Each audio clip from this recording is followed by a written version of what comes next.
ស្ដីដល់គ្នាថ្ងៃនេះយើងមកសម្រាយរឿងការវិលត្រឡប់វិញរបស់គ្រូតាមចិញ្ចើមថ្នល់កុំភ្លេច Subscribe Like និង Comment អ្នកមួយផងដើម្បីជាកម្លាំងចិត្តដល់ Admin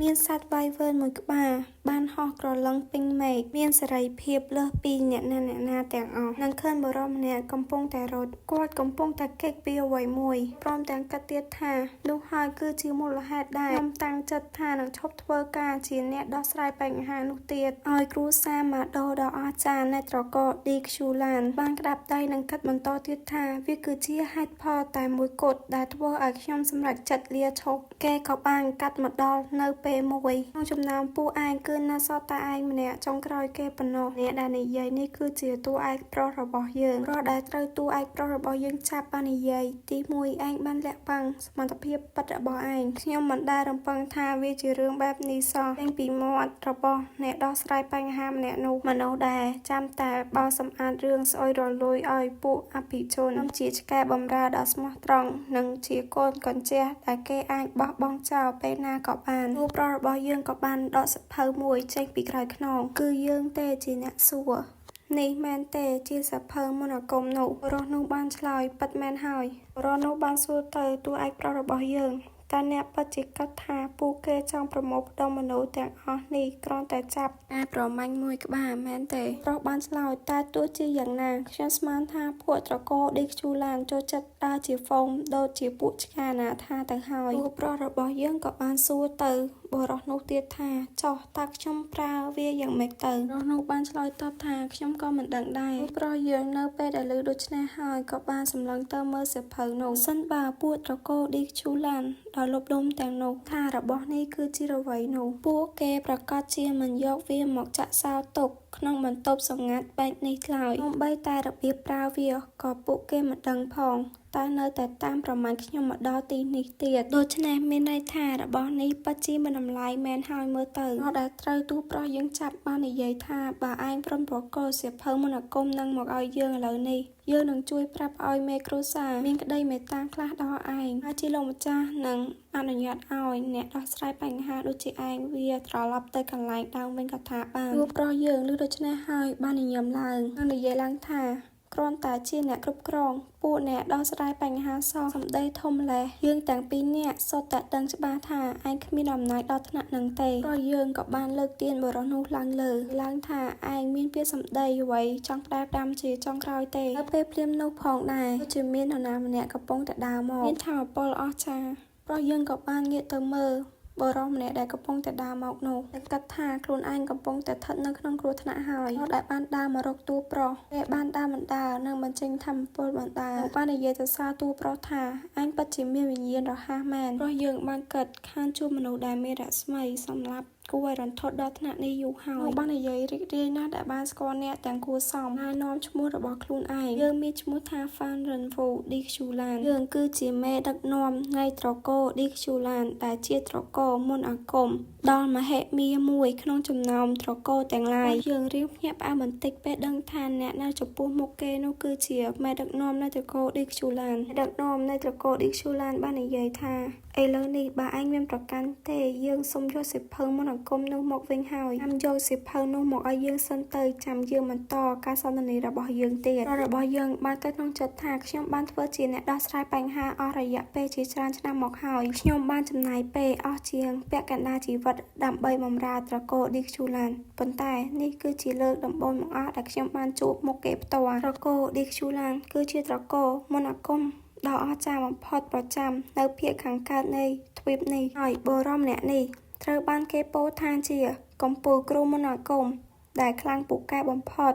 មិនធ្លាប់មានក្នុងរយៈពេលជាច្រើនចំនួនមកនេះសមត្ថភាពពិតរបស់គេតើខ្លាំងដល់កម្រិតណាទៅប្រុសបាននិយាយឡើងនិយាយបែបហ្នឹងពិតជាគ្មានមញាតសោះចង់ដើរចេញទៅជាមួយវត្ថុដែលអ្នកដទៃខំប្រឹងយកមកទាំងស្រួលបែបហ្នឹងអីលោកពិតជាមុខក្រាស់ខ្លាំងណាស់មេដឹកនាំនៃត្រកូលឌីខ្ជូឡានឬដូច្នេះហើយក៏បានសោតឡើងម្ដងបងគាត់សោតតែបន្តិចទេយូរទៅគាត់សោតខ្លាំងទៅ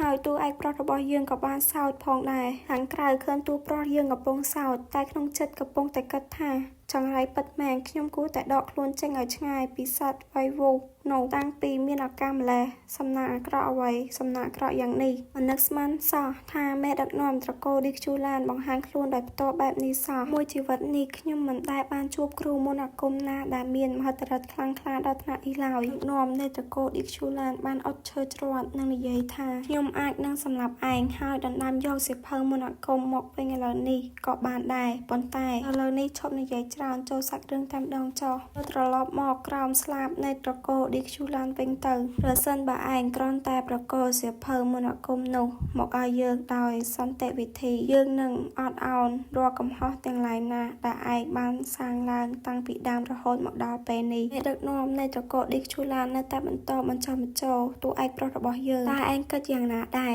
សមត្ថភាពរបស់ឯងពិតជាគួរឲ្យចាប់អារម្មណ៍ណាស់បន្ទាប់ពីបានឃើញឯងប្រយុទ្ធរួចមកយើងពិតជាឆ្ងល់ខ្លាំងណាស់ថាអ្វីបានជាយើងមើលរំលងដួងតារាដែលមានពលឺខ្លាំងដូចជាឯងកន្លងមកបែបនេះគ្រាន់តែជាកណ្ដុរលូអ្នកដែលមកពីតំបន់ដាច់ស្រយាលប្រើប្រាស់ត្រឹមតែសំណល់មន្តអាគមដែលពួកអ្នកដោះស្រាយបញ្ហាប្រើប្រាស់សោះតែឯងអាចឈានមកដល់កម្រិតនេះបានវាពិតជាគួរចាប់អារម្មណ៍ខ្លាំងណាស់សាកស្រមៃមើលទៅ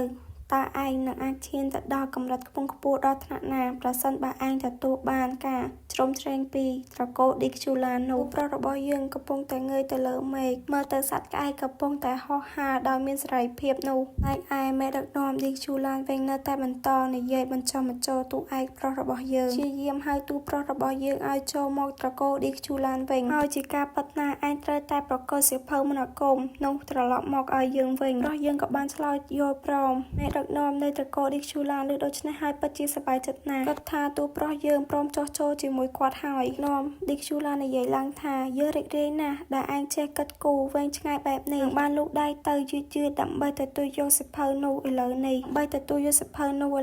ហត់សៀវភៅនោះមកឲ្យយើងមកប្រុសរបស់យើងបាននិយាយឡើងថាក្នុងលក្ខខណ្ឌមួយបើលោកសន្យាថានឹងប្រកាសតំណែងជាមេដឹកនាំត្រកូលឲ្យមកខ្ញុំនឹងសាកល្បងយកទៅពិចារណានាំនៃត្រកូលឌីខ្ជូឡានតែឮពាក្យសម្ដីនេះហើយមានការខឹងឡើងចេញសរសៃមុខទៅហើយប៉ុន្តែនៅតែរក្សាភាពញញឹមដដែលបាននិយាយឡើងលោកមិនបាននិយាយទេអីថាបានមើលខ្ញុំប្រយុទ្ធអំបញ្ញមិញនេះបានប្រើយុទ្ធសាស្ត្រក៏បរោះនោះ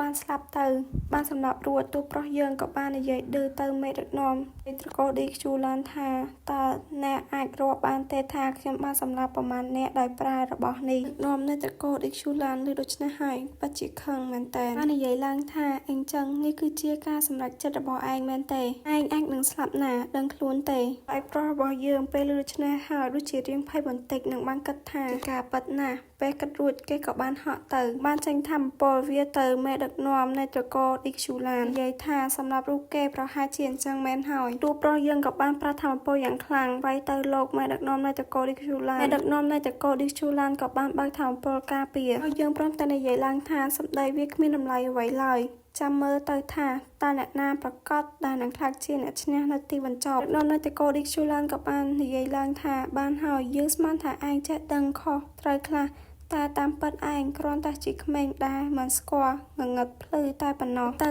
យើងប្រហែលជាត្រូវបង្រៀនមេរៀនខ្លះដល់ឯងហើយដឹកនាំនៃត្រកូលឌីខ្ជូឡានក៏បានប្រើថាមពលបញ្ចេញដុំថ្មចេញពីក្រោមដីមួយយ៉ាងខ្ពស់បុកទៅតួឯកប្រុសរបស់យើងបានប្រើថាមពលនេះដោយប្រើតែដៃម្ខាងតែប៉ុណ្ណោះថ្មនោះបានចេញមកយ៉ាងលឿនមករកគាត់សម្រាប់ឆាត់រត់គេចពីដុំថ្មនោះសិនបានគិតថាសមហើយដែលគេថាមេដឹកនាំនៃត្រកូលឌីខ្ជូឡានមិនមានចន្លោះប្រហោងសូម្បីតែបន្តិចក្នុងការការពាររបស់គេដឹកនាំនៃត្រកូលឌីខ្ជូឡានក៏បាននិយាយឡើងថាឯងគិតច្រើនពេកហើយបានបាញ់ថាមពលចំទៅទូប្រុសរបស់យើងបាននិយាយឡើងទៀតថាឯងនិយាយថាសម្ដីគ្មានតម្លៃមែនទេប៉ុន្តែពេលខ្លះយើងមិនចាំបាច់និយាយឬក៏មិនចាំបាច់ប្រយុទ្ធផងក៏យើងអាចដឹងដែរថាតើអ្នកណាដែលពូកែជាងបានបង្កើតយុទ្ធសាស្ត្រយ៉ាងធំវាប្រហារទៅទូប្រុសរបស់យើងនិយាយឡើងទៀតថានេះហើយគឺជាភាពខុសគ្នារវាង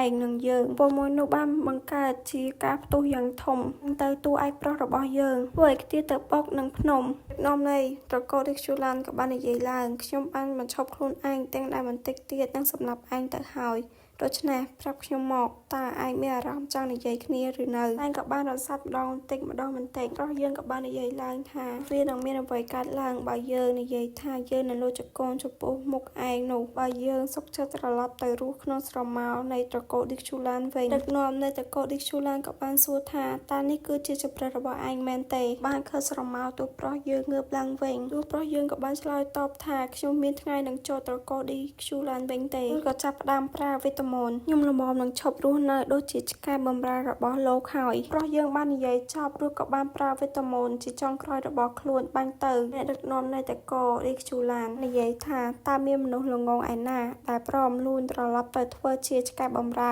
តាមហិតដានជើងរបស់លោកទៀតនោះខ្សែច្រវាក់មាសនិងវិមានដ៏ស្កឹមស្កៃវាមិនអាចកែប្រែការពិតតែថាកន្លែងនោះគឺជាទ្រង់ឆ្កែបានឡើយដឹកនាំនៃត្រកូលឌីកឈូឡានបាននិយាយពិតជាលំងខ្លៅមែនរួចក៏អុកឈើច្រត់ដើម្បីបង្កើតវេទមន្តការពារពីការវាយប្រហាររបស់តួឯកប្រុសរបស់យើងហើយគាត់ក៏បានបើកវេទមន្តដើម្បីវាយប្រហារទៅតួឯកប្រុសរបស់យើងផងដែរឥឡូវនេះយើងនឹងបង្ហាញឯងឲ្យឃើញពីអំណាចពិតប្រាកដយើងនឹងបង្ហាញឯងថាអំណាចពិតប្រាកដវាមានរូបរាងយ៉ាងណាប្រុសរបស់យើងក៏បានងើយមើលទៅធម្មពលនោះមិនចេញផ្គររន្ទះហើយទូប្រុសរបស់យើងក៏បានកាត់ថានេះគឺជាការអត់ធ្មត់ចុងក្រោយរបស់ខ្ញុំហើយនោះនៅពេលដែលខ្ញុំបានសម្លឹងមើលទៅលើមេឃសត្វវាយវើនដែលកំពុងហោះហើរឆ្វាត់ឆ្វែងនៅលើអាកាសនោះមើលទៅវាហាក់ដូចជាមានសេរីភាពណាស់ហើយមូលហេតុដែលខ្ញុំងើបមុខសម្លឹងមើលទៅលើមេឃនៅថ្ងៃនោះគឺដោយសារតែកាត់របស់ទូប្រុសក៏បានបញ្ចប់ហើយដឹកនាំនៃត្រកូលឌីកឈូឡានក៏បាននិយាយឡើងថាគួរចាប់អារម្មណ៍មែនយើងស្មានថាឯងងាប់បាត់ទៅហើយតែមិននឹកស្មានថាឯងនៅមានជីវិតរស់ដល់ពេលនេះសោះឥឡូវនេះតើឯងមើលឃើញពីភាពខុសគ្នារវាងយើងនិងឯងហើយឬនៅដឹកនាំនៃត្រកូលឌីកឈូឡានបាននិយាយឡើងថាឯងពិតជាខ្លាំងមែនមើលទៅឯងហាក់ដូចជាត្រៀមខ្លួនរួចរាល់ដើម្បីនិយាយគ្នាហើយតែចង់បន្តការសន្ទនារបស់យើងឲ្យចប់ទេខ្ញុំទាយមើលឯងចង់ឲ្យខ្ញុំដោះស្រាយបញ្ហាឲ្យឯងទៀតហើយមែនទេតែមិនចឹងទេខ្ញុំប្រហែលជាភ្លេចប្រាប់ឯងហើយខ្ញុំស្នើឲ្យឯងក្លាយជាមេដឹកនាំនៃត្រកូលមួយតួឯកប្រុសរបស់យើងក៏បានឆ្ងល់ថាឲ្យគាត់ធ្វើជាមេដឹកនាំនៃត្រកូលអីកូឌីកឈូឡានគឺជាគ្រួសារមន្តអាគមដែលខ្លាំងពូកែបំផុតនៅភាគខាងកើតនៃទ្វីបនេះគេមានអំណាចខ្លាំងរហូតដល់អាចប្រជែងជាមួយរាជបល្ល័ង្កអធិរាជបានទៀតផងហើយគាត់ចង់ឲ្យខ្ញុំក្លាយជាមេដឹកនាំនៃត្រកូលមួយដែលបានស្បត់ស្ម័គ្រស្មោះបម្រើត្រកូលឌីកឈូឡានអញ្ចឹងមែនទេទូប្រុសរបស់យើងក៏បានសួរបកទៅមេដឹកនាំនៃត្រកូលឌីកឈូឡានវិញថាឯងគ្រាន់តែចង់ឲ្យយើងធ្វើរឿងនឹងមែនទេមេដឹកនាំនៃត្រកូលឌីកឈូឡានបាននិយាយបញ្ចុះបញ្ចូលតួឯកប្រុសយើងទៀតថាឯងវាតម្លៃខ្លួនឯងទាបពេកហើយយើងចង់ឲ្យឯងត្រឡប់មកជួបពួកយើងវិញហើយប៉ិតណាស់ត្រូវយកសៀវភៅមន្តអាគមនោះមកជាមួយផងដែរហើយទូប្រុសរបស់យើងក៏បានលើកសៀវភៅនោះហើយប្រគល់ឲ្យមេដឹកនាំនៃត្រកូលឌីកឈូឡានវិញដឹកនាំនៃត្រកូលឌីកឈូឡានក៏ដូច្នេះហើយក៏បានលូកដៃដើម្បីយកសៀវភៅនោះទាំងសប្បាយចិត្តនិងព្រមទាំងនិយាយថាគិតបានល្អមែនរាល់បទល្មើសទាំងអស់របស់ឯងនឹងត្រូវលើកលែងទោសឲ្យទាំងអស់ចាប់ពីពេលនេះតទៅអ្វីដែលរងចាំឯងនៅខាងមុខគឺគេឈ្មោះដ៏រុងរឿងនៃត្រកូលឌីកឈូឡានមេដឹកនាំនៃត្រកូលឌីកឈូឡានមិនអាចសប្បាយចិត្តបានយូរទៀតទេព្រោះគាត់ត្រូវបានចាញ់បោកតួឯកប្រុសរបស់យើងទៀតហើយតួឯកប្រុសរបស់យើងក៏បានយកសភៅមន្តអាគមនោះបានដុតនឹងជាមួយធម្មពលរបស់គាត់មេដឹកនាំនៃត្រកូលឌីកឈូឡានបានប្រើទឹកមុខភ្លាមនិងនិយាយថាតើឯងកំពុងគិតថាខ្លួនឯងកំពុងធ្វើស្អីនឹងពេលឃើញទូប្រុសយើងកំពុងតែដុតសៀវភៅមន្តអាគមនោះឯកប្រុសរបស់យើងបានឆ្លើយតបទាំងធម្មតាថាមានបញ្ហាអីមែនទេខ្ញុំប្រាប់ហើយតើថាឯងអាចយកសៀវភៅបានឲ្យតែឯងមិនប្រកាន់នឹងសៀវភៅមន្តអាគមដែលខ្លោចខ្ទេចនឹងទៅចោះមេដឹកនាំនៃត្រកូលឌីកឈូឡាននៅដូច្នេះហើយពិតជាខឹងមែនទែនព្រោះយើងបាននិយាយថាឃើញទេកាលពីមុនខ្ញុំគឺជាអ្នកដោះស្រាយបញ្ហាដោយកាក់មិនដែលជាគោលដៅរបស់ខ្ញុំនោះទេចោះហេតុអ្វីបានជាខ្ញុំយករបស់នេះតាមខ្លួនចុងក្រោយវានៅតែជារឿងលួចកាក់ដដែលខ្ញុំមិនដឹងថាឃ្លាមួយហ្នឹងអ្នកគ្នាយល់ល្អទេហើយខ្ញុំបកតាមទូប្រុសយើងនិយាយក្នុងសាច់រឿងមេដឹកនាំនៃត្រកូលឌីកឈូឡានបាននិយាយថាតើអ្នកដឹងអំពីស្ដេចត្រកូលឌីកឈូឡានម្នាក់ដែលបានលេបត្របាក់អ្នកដោះស្រាយបញ្ហាដូចជាឯងដែរឬទេវាគឺជាមន្តអាគមហាមឃាត់ទូប្រុសក៏បានឆ្លើយតបថាត្រូវហើយស្ដេចត្រកូលម្នាក់របស់ឯងបានស៊ីត្របាក់មិត្តភក្តិរួមការងាររបស់យើងត្រកូលឌីកឈូឡានក៏បានបិទបានរឿងហេតុនេះ បាត់ទៅដឹកនាំនៃតកូឌីជូឡានក៏បានសួរទៅទូប្រុសថាអញ្ចឹងនេះគឺជាការសង្ស័យរបស់ឯងមែនទេប្រុសក៏បានសោតនិងនិយាយថាម៉េចក៏វាអាចទៅរត់ទៅវិញជីវិតសាច់ឆ្កែបំរើដូចជាពួកយើងវាមិនមានតម្លៃអីបន្តិចសោះឡើយដឹងរឿងនឹងច្បាស់ហើយមិត្តភ័ក្តិរបស់ខ្ញុំក៏ដឹងរឿងនឹងដែរប៉ុន្តែគ្រាន់តែចង់សម្រេចនៅអ្វីដែលពួកគេធ្លាប់ប្រាថ្នាចង់ធ្វើតែប៉ុណ្ណោះប៉ុន្តែរឿងបែបហ្នឹងវាត្រូវចំណាយលុយច្រើនណាស់ហើយម្យ៉ាងវិញទៀតខ្ញុំបានសម្រេចចិត្តចូលនិវត្តន៍រួចហើយតាឲ្យខ្ញុំវាត្រឡប់ទៅរកទ្រង់ឆ្កែចង្រៃនោះវិញធ្វើអីមេដឹកនាំនៃតកូឌីជូឡានក៏បានសួរអញ្ចឹងទាំងនេះគឺជាបណ្ដាំចុងក្រោយរបស់ឯងមែនទេគាត់និយាយចប់ក៏បានផ្ទាត់ដៃដើម្បីបញ្ចេញយុទ្ធសាស្ត្រទៅលើទូប្រុសរបស់យើងគាត់បានដើរទៅហើយនឹងនិយាយថានេះគឺជាអណ្ដាតភ្លើងពណ៌ខៀវដែលជាសម្បត្តិមហាសាលរបស់តកូឌីជូឡានវាគឺជាអណ្ដាតភ្លើងអមតៈអណ្ដាតភ្លើងដែលគ្មានថ្ងៃនឹងរលត់ឡើយចេញពីក្នុងកណ្ដាលអណ្ដាតភ្លើងនេះមកឯងនឹងត្រូវស្ដាយក្រោយចំពោះជំរើសរបស់ឯងរហូតដល់ឆ្អឹងក្នុងខ្លួនរបស់ឯងមិនខានរបស់យើងនិយាយតែឈឺចាប់ថាឲ្យខ្ញុំងាប់ក៏មិនស្ដាយក្រោយដែរខ្ញុំសុកចិត្តទៅដេកស្អុយរលួយទៅតាមតំបន់ជីដែងវិញប្រសើរជាងមកក្រវីកន្ទុយបំរើតកូឌីជូឡានហើយប្រសិនបើគ្មានជំរើសផ្សេងទេនោះការស្លាប់ក៏វាមិនអាក្រក់ប៉ុន្មានដែរភ្លាមនោះទូប្រុសយើងក៏បានសោតឡើងគាត់នៅក្នុងអណ្ដាតភ្លើងដែលធ្វើឲ្យគាត់ឈឺចាប់ក៏ដោយក៏គាត់បានសោតចេញឡើងហើយនឹងគិតថាមិនដែលមានអារម្មណ៍ថាមានសេរីភាពបែបនេះពីមុនមកទេវាពិតជាគួរឲ្យស្ដាយដែលខ្ញុំមិនអាចរំដោះខ្លួនឲ្យមានសេរីភាពបាននៅពេលដែលខ្ញុំមានជីវិតប៉ុន្តែខ្ញុំគ្មានអ្វីដែលត្រូវស្ដាយក្រោយនោះទេប្រសិនបើខ្ញុំមានឱកាសរស់នៅក្នុងជីវិតនេះម្ដងទៀតខ្ញុំនឹងប្រើជីវិតរបស់ខ្ញុំដើម្បីស្វែងរកសេរីភាពផ្ទាល់ខ្លួននិងការសង្ស័យដ៏ស័ក្តិសមបំផុតសមួយបានលើកឡើងថាបំណងប្រាថ្នារបស់ឯងត្រូវបានឆ្លើយតបហើយ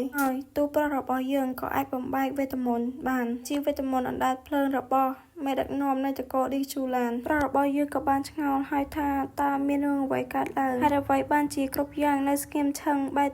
តើសៀវភៅមន្តអាគមនឹងកំពុងតែធ្វើស្អីនឹងសៀវភៅមន្តអាគមក៏បានបញ្ចេញថាមពលឡើងនិងបានដាក់និមិត្តសញ្ញាមួយនៅលើទ្រង់របស់តួឯកប្រុសរបស់យើងឆ្ងល់ថាតើមានរឿងអ្វីកើតឡើងចំពោះខ្ញុំរាប់មកដូចជាឃើញរូបភាពតួឯកប្រុសយើងកំពុងតែនៅសុំទានតួឯកប្រុសរបស់យើងមកក្នុងចិត្តថាស្អីគេអំបញ្ញមិញនេះខ្ញុំកំពុងតែត្រូវភ្លើងឆេះចិត្តស្លាប់តើនេះវាពិតជាចម្លែកណាស់តើខ្ញុំកំពុងនៅឯណាគ្រប់យ៉ាងនៅទីនេះមើលទៅហាក់ដូចជាសាមភ្នែកខ្លាំងណាស់វាដូចជាខ្ញុំបានត្រឡប់ទៅកាន់អតីតកាលអញ្ចឹងខ្ញុំចាំហើយនៅទីនេះគឺជាតំបន់ជីដែងនៃពន្លឺនិងស្រមោលនេះជាកន្លែងដែលខ្ញុំធ្លាប់ដើរសុំទានគេជារៀងរាល់ថ្ងៃមុនពេលដែលខ្ញុំក្លាយជាអ្នកដោះស្រាយបញ្ហាអាចទៅរត់ទេតើខ្ញុំពិតជាបានត្រឡប់មកកាន់អតីតកាលមែនឬឃើញទូប្រុសរបស់យើងពងយកមកទៅឆ្លោះនឹងទឹកក៏បានគិតថានេះពិតជាខ្ញុំមែនប៉ុន្តែខ្ញុំក្មេងជាងមុនរឿងតែមួយគត់ដែលខ្ញុំយល់ច្បាស់គឺស្នាមមួយនេះវាគឺជាត្រាអាគីពេលវេលាបានដើរថយក្រោយមែនប៉ុន្តែស្នាមត្រាមួយនេះនៅតែមាននៅទីនេះដដែលខ្ញុំមិនប្រកាសថាមានរឿងអ្វីកើតឡើងពិតប្រាកដនោះទេប៉ុន្តែខ្ញុំគិតថាវាច្បាស់ជាមានការពាក់ព័ន្ធនឹងសៀវភៅមន្តអាគមនោះមិនខានតែសៀវភៅមន្តអាគមនោះមានសមត្ថភាពអាចធ្វើរឿងបែបនេះបានដែរឬទេមកគិតទៅការដែលមេគ្រួសារដ៏មានអំណួតដូចជាឌីខ្ជូឡានផ្ទាល់ចោះមកជួបខ្ញុំបែបនេះវាមានន័យថាសៀវភៅមន្តអាគមនោះពិតជាមានតម្លៃមហាសាលមែនយ៉ាងវិញទៀតក៏មិនសូវមានអ្នកណាដឹងរឿងច្រើនអំពីសៀវភៅនេះដែរខ្ញុំគិតថាបែបនេះក៏ល្អសម្រាប់ខ្ញុំដែរព្រោះវាហាក់ដូចជាការពិតខ្លាំងពេករហូតមិនអាចដូចជាសបិនបានឡើយស្អុយរលួយចេញពីទន្លេសេលនោះវាច្បាស់ជាការប៉ັດពេកហើយវាមិនអាចជាសបិនបានដាច់ខាតមិនត្រឹមតែខ្ញុំមានជីវិតប៉ុណ្ណោះទេពិតជាព្រឹកព្រលឹមដ៏មានអំណាចនិងខ្លាំងក្លាអីយ៉ាងនេះទោះជាមានរឿងអ្វីកើតឡើងក៏ដោយនេះគឺជាឱកាសដ៏ល្អឥតខ្ចោះបំផុតសម្រាប់ខ្ញុំហើយចុះតើមានឱកាសដើម្បីធ្វើអ្វីឲ្យប្រកបទៅខ្ញុំបានយកសបិនឃើញរឿងមួយមែនហើយសបិនរបស់ខ្ញុំវាមិនមែនត្រឹមតែជាសបិនរបស់ខ្ញុំម្នាក់ឯងនោះទេតែវាក៏ជាសបិនរបស់មិត្តរួមសុខទុក្ខរបស់ខ្ញុំផងដែរមូលហេតុដែលខ្ញុំសម្រេចចិត្តលាឈប់ទី1 Aster ថា Aster នេះគឺជាឈ្មោះរបស់មិត្តភក្តិទូប្រុសរបស់យើង Aster បាននិយាយឡើងថាពួកយើងគ្រាន់តែជាក្មេងតាមចិញ្ចាំថ្នល់មកពីតំបន់ជីដែនដែលកើតមកគ្មានអ្វីជាប់ខ្លួនសូម្បីតែបន្តិចពួកយើងគ្មានសម្លៀកបំពាក់សម្រាប់ស្លៀកគ្មានអាហារសម្រាប់ហូបចុកហើយក៏មិនដែលបានទទួលការអប់រំរៀនសូត្រអ្វីដែរ Aster ក៏បានសួរទៅទូប្រុសថា ตาเรื่องมวยหน้าได้ปิบะสำหรับไอตัวเพราะบ้านฉลอยคือการได้ขมิ้นไว้ซีนังไออัสเตอร์บ้านใหญ่ล้างทาแต่บาเพียบออกเคลียนจีปัญหาแต่โมกดได้ปุยเยืองเมียน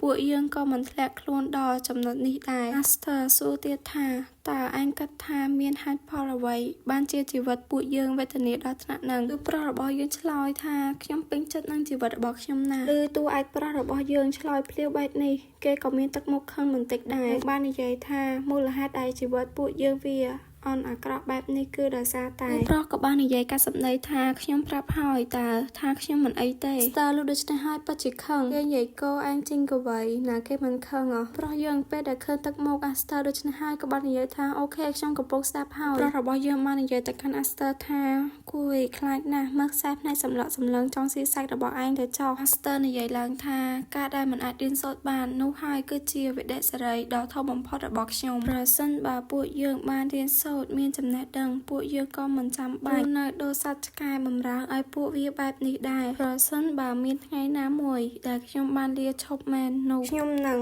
รู้ว่าเกการปัดดอกปัจจุบันรูปประกอบบ้านเยธาขยมหนังก็สร้างบ้านหลายมวยก่อนไล่ได้มนุษย์กรุบเนอ่านหนังเรียนสดบ้านเราเสไรมันทาปุเกทัดขนมบนหน้าธนาเอาไว้หรือเฉียบเพศหน้าก็ได้นายไอขยมเวงขยมหนังทัววีไอประสาจีนี่แต่เตียขยมหนังก็สร้างปอมดอกปูมวยแม่นมากปีให้พ่อปีแซ่ไอเตะกรอนแต่ขยมจังสร้างเอาไว้มวยได้ปูตรอดได้ตายปนนอขยมมันฟอทาวิทัดนักกันไล่นาลอยหากขยมหนังได้เอาไว้กรบย่างได้ขยมจังบานในขนมนูมันท่าตายสิเพอหรือระบอบเซงเตียลอยเมียนเรื่องมวยเตียได้ขยมจังบ้านมันพอสำหรับปอมระบอกขยมระบอกเยอะบ้านในใหญ่แต่งรถในชุดทาขยมหนังได้ตั้งมองห่างเสียเพอมนากรมระบอดีจูลานเจาะโจจวนตีมวยตายมาดองมันท่าจิกแม่นาท่ามอกปีจีได้ก้นปลอกหนักเมียนได้เกตามจัดหรือสมบัติแต่แนสำหรับสัตว์พวกแกกรุบเนนังการสิเพอนี่มันเนี่ยมวยกบ้าโดยตัวเนหอยเนยเลิกกำรบสิเพอนูหนังเมียนจะรักเนตราสำกัวดอกเมียนมดหนักเพียระบอดีจูลานเนทางขนมสิเพอนูหนังเมียนบังคับเนยเวทมนต์แต่งลายหน้าได้ปุเกเอาดำลายปูจินจีบระบอปุเกเตียนแต่กัดดอรึกนังเพลียมก็ถ้วยเชื่อมสระตักหมดบัตเตอร์หอยยัยเตอตูประระบอเยอะคือจองซองสักเติมไม่ดักนอมในแต่กอดอีกจูลานฮะแต่มวยกดเนเป็นนี่คือการวิธีดับใบบ้านมนกรมแต่งนกหมอกรักพนองได้ไอบ้านเหมือนไอเตะเรื่องนั่งตกอักชมเนเป็นนะกดจีเนกัดจอยมชบานาทาปูเกนัสระล้างเวียคลังเหมือนขานเนเป็นดักยมโยกอักกับบางระบอดิกจูลานเติบซับไซอ้อยดังลือเปียเป็นปีพบโลกนูก็เป็นเชิงมวยบานแทะจำมกระบอตูปลอกเชิงนกก็ถ้วยตูปลอกยืงปังเหมือนเต็กได้เนตแทะตูปลอกระบอยืงนกก็บ้านใหญ่ล้างทาขยมบ้านตามรอกเองจังปลาโลกเตอหอยใหญ่ล้างเตียทาขยมปรับเองอ้อยเนยจำเยี่ยมในกันล้างนังตาเจ้าเองหมกถ้วยชูดเองเนยตีนี่เองจังหวะแมนเตปลอกระบอยืงบ้านรองนังกาแทะระบอบรอหนูปลอกบ้านกระทงจัดทาไอเกนังอำเนนังเชียนนะเกยมคือจินเนดัสไตเป็นหาเชิงจ้ามันเนี่ยครบเชิงกัดกาประโยชน์เตอร์แต่กรบรูปเพียบออกเตอหอยปลอกกับบ้านยกได้จับเชิงบรอหนูขึ้นหอยริบเงียบอาบันเต็กเอาในใหญ่ท่าเฮียนนะจังหมดสกัดเพลยยืงพองตัวปลอกบ้านในใหญ่ท่าไอวีตรักชมจำนวนประปีดองหอยนานูตักหมกระบอตัวปลอยยืงปัจจิกายเหมือนแต่ในใหญ่เตี้ยท่าจะเมื่อชมหนังวีไอซองวิงหอยบ้านดับดองเลิกจำนวนนางเตเตียนนูตัวปลอกกับบ้านวีตะบรอหนูบ้านกิกตอนตัวปลอกกับบ้านสำลังตะเมื่อได้ระบอคลูดังบ้านกัดท่าหาดไว้บ้านเชียระบอชกซอยอย่างนี้ปลอกเล็กท่าคลูนไอเลยนี่คือเนรุเรียนจิกเมงตอนดังไอพองก็เตยบ้านซีกับดับไตระบอบรอนูจำกระดาษหมกเตียนูบ้านใหญ่ไอเหมือนหนังจังทัวไอเฮียนดาเมย์คลูนไอพองไอนูเนยแต่มันต่อแทะตูปลอกเตียดให้นังใหญ่ท่าเหมือนตรำแต่เยืองเฉียเมย์ไอเตะใต้ไอเนยเมงจิงเก็บบอมพอเตียดไอบ้านกำนัดมอกปีนาดาท่าไอทัวแบบหนังได้เยืองบามปลอกระบอเยืองบ้านโคจัดนังใหญ่ท่าวิชื่อนะชื่อครั้งนะคนตาละไว้ได้ชื่อจับจีเรียงกายระบอกชมตัวเตียนนูคือกตยูระบอกชมเมนูเมตูปลอกบ้านกันลักดังหมอไว้แกบ้านดูโจนงตักตันเลยปลอกคือชนะกับบ้านกระทงจัดทานูหายคือเจียการระบอกชมแม่ระบอกตูปลอกเวงกับบ้านเงือบแจ้งปีตักตาตูปลอกระบอกยืงบ้านรุดกิกบ้านเตอหายตูปลอกบ้านแสดงไอตูปลอกโชว์ตูปลอกบ้านใหญ่ยกเลยเอาคลุนไอทายังเหมือนบ้านไก่คลุนเตะเอาตูปลอกกับบ้านจำทามันเนี่ยได้วีกวาดนูคือจีนนาปลอกบ้านใหญ่ยมกรอนแต่ดอทอยการประโยชน์มรยะสัตว์ปนการวีประหาเตียง50 ปีเจอแต่วีประหาหมกเลิกยม ខ្ញុំនឹងចងចាំវាទុកអស់មួយជីវិតខ្ញុំគឺជាអ្នកដោះស្រាយបញ្ហាដ៏ជើងចាស់ម្នាក់មានបទពិសោធន៍រាប់រយសមរភូមិមកហើយក្នុងវិជ្ជានុក្រមរបស់ខ្ញុំគឺមិនមានពាក្យថាបោះបង់នោះឡើយព្រោះបាននិយាយថារឿងនេះពិតជាធ្ងន់ធ្ងរណាស់តែដៃគាត់កំពុងតែហើមព្រោះបាននិយាយយើងមិនមែនជាពួកអ្នកប្រាជ្ញាទុនជ្រាយដែលចេះតែរឿងកាន់បិចសរសេរនោះទេមិនគួរឲ្យជឿតតែសោះថាយើងគ្រាន់តែដើរគេសោះក៏ក្រេកក៏ដៃខ្លួនឯងដែរព្រោះក៏បានចេះទៅរាងកាយរបស់ខ្លួនថារាងកាយនេះពិតជាទុនជ្រាយខ្លាំងណាស់ព្រោះបានកាត់ក្នុងចិត្តពេលនេះខ្ញុំមិនអាចឆ្លៀតពេលទៅខ្វល់ខ្វាយពីរឿងប៉មរបស់ខ្ញុំបានទៀតទេពេលនោះក៏មាននរណាម្នាក់បានសួរទូប្រុសថាតើអ្នកឃ្លានទេទូប្រុសក៏បានងាកទៅមើលក្មេងនោះទូប្រុសក៏បានសួរបកទៅវិញថាតើឯងដឹងថាយើងជានរណាទេនោះឆ្លើយទាំងធម្មតាថាមិនដឹងទេទូប្រុសបាននិយាយឡើងថាយើងបានគិតមុនទៅហើយថាឯងនឹងនិយាយអញ្ចឹងទូប្រុសបានសម្លឹងទៅក្មេងនោះនិងបានកាត់ក្នុងចិត្តមើលទៅសម្លៀកបំពាក់មិនសូវរៀបរយបន្តិចមែនប៉ុន្តែខោអាវដែលគេស្លៀកសុទ្ធតែជារបស់ថ្លៃៗគេប្រហែលជាកូនអ្នកអភិជនណាម្នាក់ហើយតែមកពីគ្រួសារមួយដែលបានបាត់បង់អ្វីគ្រប់យ៉ាងនៅក្នុងការដណ្ដើមអំណាចគ្នាមានន័យថាគេគឺជាក្របបែកពេលវេលាដែលកំពុងរងចាំថ្ងៃផ្ទុះឡើងតែប៉ុណ្ណោះប្រុសក៏បានហៅក្មេងនោះបាននិយាយឡើងថាខ្លួនមានឈ្មោះថាដេមៀនប្រុសបាននិយាយឡើងថាទោះជាយ៉ាងណាក៏ដោយអ្វីដែលយើងចង់និយាយមុននោះគឺដេមៀនក៏បាននិយាយឡើងថាម្ដាយរបស់ខ្ញុំមានឈ្មោះ BAK ព្រោះលើកដូច្នេះហើយបានកើតក្នុងចិត្តហើយអ្វីបានជាខ្ញុំមានអារម្មណ៍ថារឿងរ៉ាវទាំងនេះគឺជាអ្វីដែលខ្ញុំមិនគួរដឹងទាល់តែសោះអញ្ចឹងប្រុសបានសួរទាំងខឹងថាតើឯងកើតអីហ្នឹងឯដៀនក៏បានឆ្លើយថាម្ដាយរបស់ខ្ញុំស្លាប់បាត់ទៅហើយដំបូងគាត់រៀងខឹងដែរនៅពេលដែលលើកដូច្នេះគាត់ក៏បាត់ខឹងវិញក៏បាននិយាយសុំទោសនិយាយឡើងទៀតថាអញ្ចឹងមានន័យថាយើងដូចគ្នាទេយើងក៏គ្មានម្ដាយហើយក៏គ្មានឪពុកដែរឈ្នះយើងឈ្នះហើយទូប្រុសអត់មានម្ដាយហើយអត់មានឪពុកទៀតតែក្មេងនោះគឺមានឪពុកចឹងគាត់ជាអ្នកឈ្នះនេះគឺជាអត្ថន័យរបស់ទូប្រុសយើងចង់និយាយរីករាយតែបានស្គាល់ឯងហើយគាត់ក៏បាននិយាយលាទូប្រុសបានគិតក្នុងចិត្តថាវិធីដែលល្អបំផុតគឺកុំទៅពាក់ព័ន្ធជាមួយមនុស្សប្រភេទនឹងអីទូប្រុសពេលដែលឃើញក្មេងនោះមិនទាន់ទៅគាត់រៀងខំបន្តិចនឹងសួរទៅក្មេងនោះថាតើឯងកំពុងរងចាំស្អីទៀតក្មេងនោះក៏បានឆ្លើយថាខ្ញុំនឹងនៅជាមួយឯងប្រុសបានគិតក្នុងចិត្តថាតើគាត់គួរតែដើរក្មេងនោះមួយដៃដែរឬទេប្រុសបាននិយាយទៅកាន់ក្មេងនោះទាំងខឹងថាទេអរគុណហើយទេមានក៏បានសួរទៅទូប្រុសថាឯងឥឡូវកំពុងតែមានរបួសរួចគេក៏ហត់ដៃទៅបានចេញវេទមន្តហើយនិយាយថាចាប់យើងជួយព្យាបាលឲ្យឯងប្រុសឃើញដូច្នេះពិតជាភ្ញាក់ផ្អើលដេមានបាននិយាយឡើងថាដៃរបស់យើងមានសមត្ថភាពអាចព្យាបាលរបួសបានទូប្រុសបានឃើញដូច្នេះហើយបានគិតក្នុងចិត្តថាវាមិនមែនជាសមត្ថភាពផ្ទាល់ខ្លួនរបស់ក្មេងនោះទេនោះគឺជាវេទមន្តរបស់ត្រកូល Blender ដែលជាត្រកូលអភិជនមួយក្នុងចំណោមត្រកូលដែលត្រូវបានកំទេចឲ្យវិនាសដោយដៃរបស់ Dixulan សភាវគតិជាអ្នកដោះស្រាយបញ្ហារបស់ខ្ញុំកំពុងប្រាប់ខ្ញុំថាខ្ញុំបាននាំខ្លួនឯងឲ្យមកពាក់ព័ន្ធនឹងរឿងដែលកខ្វក់ហើយនឹងគ្រោះថ្នាក់បំផុតបាត់ទៅហើយប្រុសក៏ក្នុងចិត្តទៀតថាប៉ុន្តែហេតុអ្វីបានជាក្មេងមកត្រកូល Blender មកដើររហូតមកដល់តំបន់ជាដែងបែបនេះច្បាស់ណាស់ថាតាមពិតទៅត្រកូលមួយនេះគួរតែរស់នៅមានអំណាចនៅឡើយទេក្នុងពេលនេះប្រុសបាននិយាយឡើងដេមាននឹងគឺជាឈ្មោះរបស់ឯងមែនទេឯងនោះក៏បានឆ្លើយនឹងហើយគឺជាឈ្មោះរបស់ខ្ញុំពេលនោះទូប្រុសក៏បានចាប់ថាក្មេងនោះគឺជានរណាបុរសមកពីត្រកូល Blender ដែលមានភ្នែកពីរពណ៌ត្រូវបានគេស្គាល់ម្យ៉ាងទៀតថាជាបិសាចនៃត្រកូល Blender គេមានគឺជាអ្នកកាប់សម្លាប់ដែលមិនចេះស្លាប់ថាអ្នកព្យាយាមសម្លាប់គេប្រមាណដងក៏ដោយគេមានវង Blender នេះគឺជាឈ្មោះពេញរបស់គេហើយនោះគឺជាថ្ងៃអនាគតរបស់គេប៉ុន្តែពេលបច្ចុប្បន្ននេះគេត្រឹមតែជាកូនក្មេងតែប៉ុណ្ណោះដែលមានកំពុងតែអង្គុយមើលស្រមោចបាននិយាយឡើងថាអូមើលសត្វស្រមោចទាំងនោះទៅគេបានអង្គុយរាប់ស្រមោចនោះប្រុសបានគិតក្នុងចិត្តថាគេមិនទំនេរមកអង្គុយមើលស្រមោចទេដឹងកូនអ្នកគ្នាដែលបានទស្សនាវីដេអូនេះដល់ចប់ពិតខ្ញុំពិតជាចង់ចេញរឿងលឿនខ្លាំងមែនតើប៉ុន្តែអត់ដឹងមិនវាត្រូវតែយូរចឹងរហូតមកចឹងសូមអ្នកគ្នាយោគយល់ផងហើយកុំភ្លេចជួយ Subscribe Like និង Comment អ្នកមួយផងដើម្បីជាកម្លាំងចិត្តដល់រូបខ្ញុំសួស្តីអ្នកគ្នាថ្ងៃនេះយើងមកសម្រាយរឿងការវិលត្រឡប់វិញរបស់គ្រូវេទមន្តតាមចិញ្ចើមថ្នល់មុននឹងចូលទៅដល់សាច់រឿងសូមអ្នកគ្នាជួយ Subscribe Like និង Comment អ្នកមួយផងដើម្បីជាកម្លាំងចិត្តឲ្យ admin សម្រាយរឿងបន្តទៀត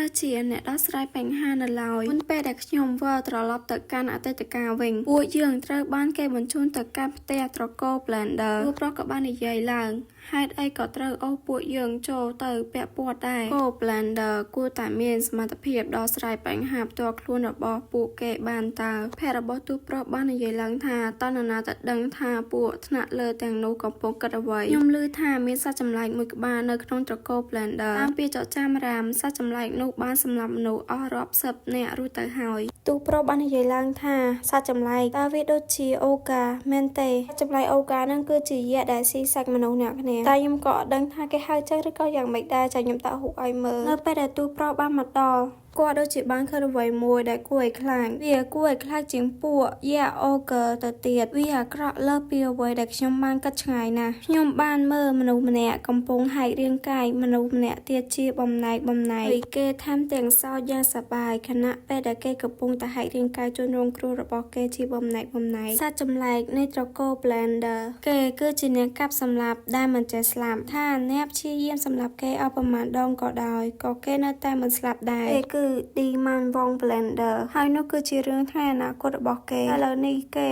គឺគ្រាន់តែជាក្មេងម្នាក់តែប៉ុណ្ណោះដែលមានកំពុងតែមើលស្រមោចប្រឃើញដូច្នេះហើយក៏បានគិតថាមេឃនេះទំនេរខ្លាំងណាស់មែនទេបែរជាមកអង្គុយរកស្រមោចបែបនេះទូប្រុសបានគិតក្នុងចិត្តថាគេមិនមែនត្រឹមតែជាសមាជិកនៃត្រកូល Blender ប៉ុណ្ណោះទេតែគេគឺជាកូនប្រុសរបស់មេគ្រួសារទៀតផងតើគេមកធ្លាក់ខ្លួនដល់ថ្នាក់នេះដោយរបៀបណាពេលនោះដែលមានក៏បានងើបឈរឡើងនិងបាននិយាយថាខ្ញុំឃ្លានហើយនឹងបានបបួលទូប្រុសរបស់យើងទៅញ៉ាំអីមាននិយាយទៀតថាម៉ាក់ខ្ញុំតែងតែប្រាប់ថាបើមិនចង់ឈឺទេត្រូវតែញ៉ាំឲ្យបានច្រើនតែឯងឈឺបែបនេះក៏ព្រោះតែឯងញ៉ាំមិនបានល្អនឹងឯងទូប្រុសក៏បានយល់ស្របនឹងសម្ដីនេះផងដែរទូប្រុសក៏បានងើបឈរឡើងនិងបានគិតក្នុងចិត្តថាមើលទៅគេប្រហែលជាកំពុងនិយាយត្រូវរឿងអ្វីមួយហើយទូប្រុសក៏បានសួរទៅដែលមានថាចុះឯងវិញមានលុយទិញអីញ៉ាំដែរអត់ដែលមានក៏បានបើកថង់ប្រាក់របស់គាត់បាននិយាយថានេះមែនទេទូប្រុសក៏បានយកដៃទៅគៀកស្មាដែលមានបានហៅឈ្មោះដែលមានរួចគាត់ក៏លើកមេដៃឡើងនិងនិយាយឡើងថាពួកយើងជាមិត្តនឹងគ្នាតើមែនទេខ្ញុំថាពួកយើងជាមិត្តគឺមានន័យថាពួកយើងគឺជាមិត្តនឹងគ្នាហើយមិត្តភក្តិគឺត្រូវតែចេះចែករំលែកអ្វីដែលខ្លួនមានឲ្យគ្នាទៅវិញទៅមកតោះទៅមិត្តសម្លាញ់ដល់ពេលយើងញ៉ាំអីហើយមានបាននិយាយឡើងខ្ញុំមានមិត្តភក្តិហើយពួកគេនៅតែបន្តសន្ទនាគ្នាទៀតពួកគេពីរនាក់ក៏ពុកទៅនៅក្នុងផ្ទះមួយប្រុសបានផ្ទះពោះខ្លួនឯងនិងបាននិយាយថាការដែលខ្លួនប្រាណស្អាតបែបនេះក៏មានអារម្មណ៍ល្អម្យ៉ាងដែរពួកប្រុសក៏បានសួរទៅដែលមានថាចុះឯងកំពុងតែធ្វើអីហ្នឹងដែលមានក៏បាននិយាយឡើងថានៅពីលើហាងបាយនេះមានផ្ទះមួយហើយខ្ញុំបែរជាដេកនៅតាមចិញ្ចើមផ្លូវទៅវិញប៉ុន្តែពីមុនមកខ្ញុំមិនដែលបានចាប់អារម្មណ៍រឿងនេះទាល់តែសោះដែលមានក៏បានច្រូតលើពូកនិងបាននិយាយថាអូនឹកឃើញហើយមានក៏បាននិយាយទាំងមើលម៉ាត់ថាខ្ញុំក៏គ្មានឪពុកដូចគ្នាដែរតួប្រុសបានឆ្ងល់និងបាននិយាយថាអត់ទេអ្នកមានពេលវាក៏បាននិយាយប្រកែកថាទេខ្ញុំហ៊ានស្បត់តួប្រុសក៏បាននិយាយឡើងថានិយាយមែនណាកុំយកដណ្ដើមគ្នាថាណាកំសត់ជាងអីប្រុសក៏បានសួរថាចំដែរឯងវិញឯងមានម្ដាយមែនទេតើគាត់នៅឯណាមានក៏បានឆ្លើយគាត់មិននៅទីនេះទេប្រុសរបស់យើងក៏បានដកដង្ហើមធំនិងក៏ក្នុងចិត្តថាអញ្ចឹងមានន័យថាអត់មានឪពុកម្ដាយរបស់គេគឺចង់សម្ដីលើពួកគេមិននៅទីនេះនឹងឯងក៏ទៅគេចេះឆ្នៃប្រឌិតនៃពាក្យសម្ដីដែរតាអូខេដល់ពេលដែលខ្ញុំត្រូវវេកញែកការពិតតាមមានរឿងអ្វីកើតឡើងនៅទីនេះឲ្យប្រកាសហើយទូប្រុសយើងក៏បានសួរទៅដែលមានចុះតើឯងមកនៅតាមផ្លូវតាមណាឯងបែបនេះតាំងពីពេលណាមកហើយដែលមានក៏បានរាប់ដៃនិយាយថាគឺខ្ញុំដេកតាមផ្លូវបាន10ដងហើយតាំងពីរត់ចេញពីផ្ទះមកទូប្រុសបានគិតក្នុងចិត្តគេកំពុងតែរត់គេចខ្លួនមែនទេតើមានគេដេញតាមគេមែនទេទូប្រុសក៏បានសួរទៅដែលមានថា10ដងឯងចង់មានន័យថា10យប់មែនទេដែលមានក៏បានឆ្លើយថាខ្ញុំក៏ពូកែគេងថ្ងៃដែរតើទូប្រុសលើដូច្នេះហើយពិតជាឆ្ងល់ទេដូចជាបានសួរពីអាហ្នឹងទេមិនដែលមានយើងឆ្លើយពីអាហ្នឹងអត់យល់ទេនេះហើយដែលមានក៏បាននិយាយទាំងសប្បាយចិត្តទៀតថាពេលខ្លះខ្ញុំថែមទាំងអាចគេងថ្ងៃបានដល់ទៅ2ដងក្នុងមួយថ្ងៃទៀតផងក៏មើលងាយសមត្ថភាពកម្ពុជាអ្នកគេងថ្ងៃរបស់ខ្ញុំឲ្យសោះទោះជាយ៉ាងណាក៏ដោយសរុបមកខ្ញុំបានដេកតាមផ្លូវបាន10ដងហើយប្រុសយើងឮដូច្នេះហើយលោកសញ្ញាសួរពេញខួរក្បាលទៅហើយប្រុសក៏បានសួរទៅដែលមានទៀតថាអញ្ចឹងវាប្រហែលជា3ឬ4ថ្ងៃហើយមែនទេដែលមានក៏បានផ្ដួលខ្លួនទៅលើគ្រែនិងបាននិយាយថាប៉ុន្តែខ្ញុំមិនដែលបានគេងថ្ងៃនៅទីនោះទេព្រោះដីនៅទីនោះវារឹងពេកមិនអាចគេងបានឡើយទូប្រុសនៅពេលដែលឃើញដែលមានបានដេកហើយគេក៏ងាកទៅមើលខ្នើយរបស់គេផងដែរ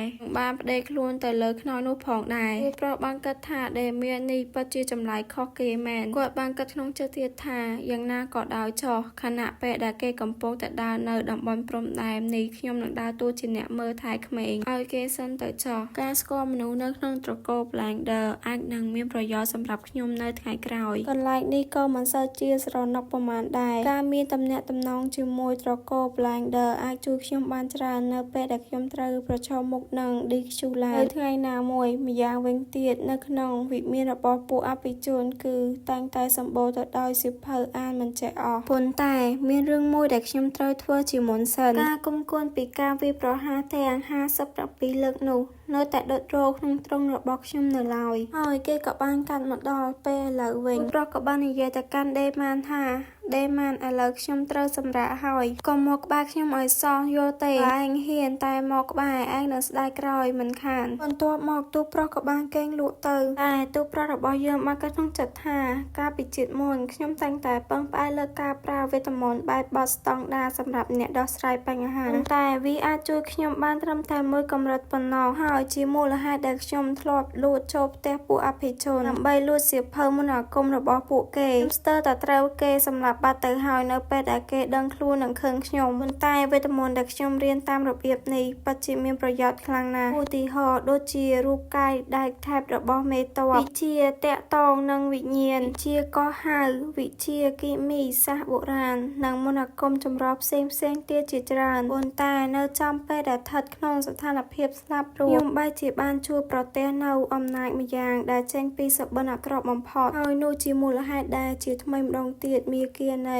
មន្តអាគមនេះពួកប្រុសក៏បានភ្ញាក់ពីសុបិននិងគិតក្នុងចិត្តថាខ្ញុំនឹងហាត់ឲ្យស្ទាត់ជំនាញនៅវិជាមន្តអាគមគ្រឹះរបស់ Dixulan ដែលមានឈ្មោះថាវិជាតារាសាស្ត្រនេះគឺជាគ្រឹះនៃមន្តអាគមទាំងឡាយរបស់ Dixulan តែវាមានសមត្ថភាពអាចបញ្ជានិងបញ្ចេញធាតុម៉ាណាគ្រប់ប្រភេទទាំងអស់ក៏ទៅការដែលខ្ញុំខំទន្ទិញចាំរាល់ឯកសារស្រាវជ្រាវការពីមុនពិតជាមិនអត់ប្រយោជន៍ទេបញ្ចេញខ្យល់ដង្ហើមចេញមកវាកំពុងតែឆេះដូចជាម៉ាណារលាយកាត់រាងកាយរបស់ខ្ញុំអីចឹងហើយម៉ាណាពណ៌ក្រហមនោះក៏បានហូរចូលទៅកន្លែងនិមិត្តសញ្ញានៅដើមទ្រូងរបស់តួប្រុសតើមានរឿងអ្វីកើតឡើងចំពោះខ្ញុំតាមស្មារតីឲ្យជាប់ខ្ញុំត្រូវដំណើរការវិជាឲ្យបានព្រោះឥឡូវនេះកំពុងតែបែកញើសបានមើលរាងកាយរបស់ខ្លួនឯងកំពុងតែបញ្ចេញជាតិកខ្វក់មានតែពួកកំពូលមន្តអាគមអភិជនប៉ុណ្ណោះតែដំណើរការវិជានេះឲ្យកូនរបស់ពួកគេមន្តអាគមនេះនឹងរុញច្រានម៉ាណាចូលទៅក្នុងសៀវគីមន្តអាគមដើម្បីជំរះរាល់ជាតិកខ្វក់ទាំងឡាយចេញពីវាត្រូវបានគេហៅថាការស្រោចស្រពម៉ាណាប្រុសក៏បានភ្ញាក់ដឹងខ្លួនឡើងគាត់បានដកដង្ហើមយ៉ាងហត់បានក្នុងចិត្តថាតើពេលវេលាកន្លងផុតទៅយូរប៉ុណ្ណាហើយនៅឯដេមានរបស់យើងវិញនៅតែដេកលក់ស្កប់ស្កល់នៅឡើយទេប្រុសក៏បានមើលទៅរាងកាយរបស់ខ្លួននិងបាននិយាយថាឥឡូវនេះគ្មានជាកខ្វក់សេសសល់ទៀតទេហើយម៉ាណារបស់ខ្ញុំមានអារម្មណ៍ថាបរិសុទ្ធខ្លាំងណាស់កម្រិតភាពបរិសុទ្ធនៃម៉ាណារបស់ខ្ញុំនៅពេលនេះគឺខ្លាំងជាងកាលពីមុនទៅទៀតទោះជាយ៉ាងនេះក្តីវាហាក់ដូចជាមិនអាចទៅរួចឡើយក្នុងការយកឈ្នះ Dixulan ទោះបីជាខ្ញុំត្រូវការថ្មី100ជាទៀតក៏ដោយតែអ្វីដែលខ្ញុំប្រកាសនោះគឺថាការឈ្នះរបស់ខ្ញុំបានកើនឡើងហើយធ្លាប់ជាអ្នកដោះស្រាយបញ្ហាម្នាក់ខ្ញុំនឹងមិនបោះបង់ឡើយទោះបីជាឱកាសជោគជ័យរបស់ខ្ញុំខិតនៅចិត្តសូន្យកម្រិតណាក៏ដោយក៏បានកាត់មកដល់ថ្ងៃថ្មីដែលមានបាននិយាយឡើងថាវ៉ាវពិតជាអស្ចារ្យមែនសក់របស់ខ្ញុំប្រែជាពណ៌ត្នោតហើយជាមួយនឹងសម្លៀកបំពាក់ថ្មីនេះនឹងគ្មានអ្នកណាម្នាក់មកពីត្រកូល Blender ចំណាំគេបានឡើយចុះឥឡូវនេះ